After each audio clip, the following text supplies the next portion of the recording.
बिस्मिल्लाहिर्रहमानिर्रहीम। Today on 10 মাত্র ৮৭ ঘন্টা স্থায়ী যুদ্ধের পর দুই পারমাণবিক শক্তিধর দেশ ভারত ও পাকিস্তান নাটকীয়ভাবে যুদ্ধবিরতিতে সম্মত হয়েছে। এবারের সংঘাতে পাকিস্তানের চেয়ে ভারতের ক্ষতি ২২ গুণ বেশি বলে বিভিন্ন গণমাধ্যমের প্রতিবেদনে দাবি করা হয়েছে। বার্তা সংস্থা রয়টার্স ও দ্য এক্সপ্রেস ট্রিবিউনের প্রতিবেদনে বলা হয়, ভারত পাকিস্তান সংঘাত শুধু যুদ্ধক্ষেত্রে সীমাবদ্ধ ছিল না, তা কাঁপিয়ে দিয়েছে অর্থনীতি, বিনিয়োগ ও আকাশপথ। এই যুদ্ধের মূল্য মেটাতে হয়েছে প্রতি ঘন্টায় $1 বিলিয়ন ক্ষতিতে।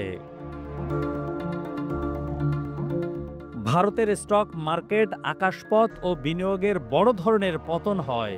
৮৭ ঘন্টা ২৫ মিনিট ধরে চলা এই সংঘাতের মধ্যে ভারতের নিফটি ৫০ ও বিএসই মিলিয়ে ৮২ মিলিয়ন মার্কেট ক্যাপিটালাইজেশন হারায়।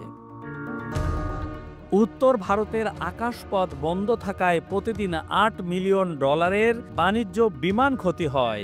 ইন্ডিয়ান প্রিমিয়ার লিগ আইপিএল স্থগিত হওয়ায় $৫০ মিলিয়ন ক্ষতি হয় টিভি সত্ত্ব, টিকিট বিক্রি ও বিজ্ঞাপন থেকে। সামরিক অভিযানের খরচ পড়ে $১০০ মিলিয়ন। রাফায়েল যুদ্ধবিমানের ক্ষতির মূল্য $৪০০ মিলিয়ন। পণ্য পরিবহন ও সরবরাহ ব্যবস্থা বিঘ্নিত হওয়ায় ক্ষতি দাঁড়ায় $২ বিলিয়ন।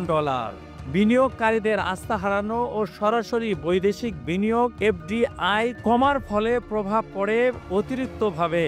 মোট ক্ষতির পরিমাণ আনুমানিক $৮৩ বিলিয়ন।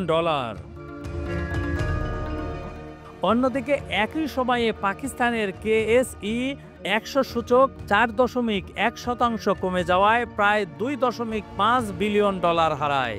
পাকিস্তানের সুপার লিগ পিএসএল স্থগিত হওয়ায় $১০ মিলিয়ন ক্ষতি হয় সম্প্রচার ও সম্পর্কিত খাত থেকে। আকাশপথ বন্ধ থাকায় বিমান খাতে $২০ মিলিয়ন লোকসান হয়। সামরিক অভিযানে $২৫ মিলিয়ন, ড্রোন ও ক্ষেপণাস্ত্র ব্যবহারে খরচ হয় $৩০০ মিলিয়ন। বিনিয়োগ আস্থা কমে গেলেও তার পরিমাণ করা যায়নি। পাকিস্তানের মোট ক্ষতি দাঁড়ায় প্রায় $৪ বিলিয়ন। সেই হিসাবে এই সংঘাতে পাকিস্তানের চেয়ে ভারতের ক্ষতি প্রায় ২২ গুণ বেশি। এদিকে মাত্র ৮৭ ঘন্টা ভারত ও পাকিস্তানের মধ্যে সংঘটিত হয় ভয়াবহ বহুমাত্রিক যুদ্ধ। ৭ মে রাত ১টা ৫ মিনিটে ভারতের বিমান বাহিনী শুরু করে আকস্মিক হামলা, যার কোডনেম ছিল অপারেশন সিঁদুর। এই অভিযানের অংশ নেয় রাফায়েল যুদ্ধ বিমান, যেগুলো থেকে ছোড়া হয় টর্ম শ্যাডো মিসাইল ও হ্যামার বোমা।